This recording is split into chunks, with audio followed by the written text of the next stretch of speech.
நாளைக்கு கரையை கடக்கும் அப்படிங்கிறது எக்ஸ்பெக்ட் பண்ணுறோம். அதற்கான ப்ரிப்பரேஷன்ஸ் ஒர்க்லாம் நடந்துட்டு இருக்கு.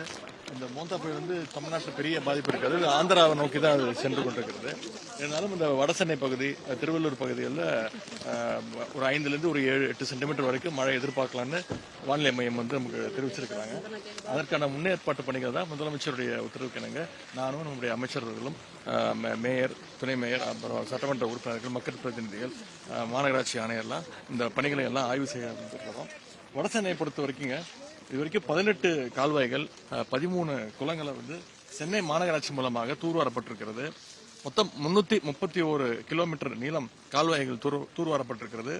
3.5 லட்சம் டன் கழிவுகள் அங்கிருந்து அப்புறப்படுத்திருக்கிறது. எனவே முதலமைச்சர்கள் இந்த முன்னெச்சரிக்கை ஏற்பாடுகள் துரிதப்படுத்த சொல்லியிருக்கிறாங்க. குறிப்பா சோசியல் மீடியாவில், சமூக வலைதளங்களில் பொதுமக்கள் செய்கின்ற புகார்கள் அதையெல்லாம் உடனடியாக கவனிக்க சொல்லியிருக்கிறாங்க.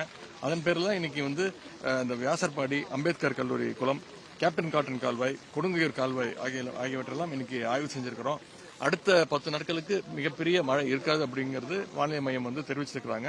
ஆனால் எந்த அளவுக்கு மழை பெஞ்சாலும் அதையெல்லாம் எதிர்கொள்வதற்கு நம்முடைய அரசு முதலமைச்சருடைய அவருடைய தலைமையின் கீழே தயாராக இருக்கின்றது.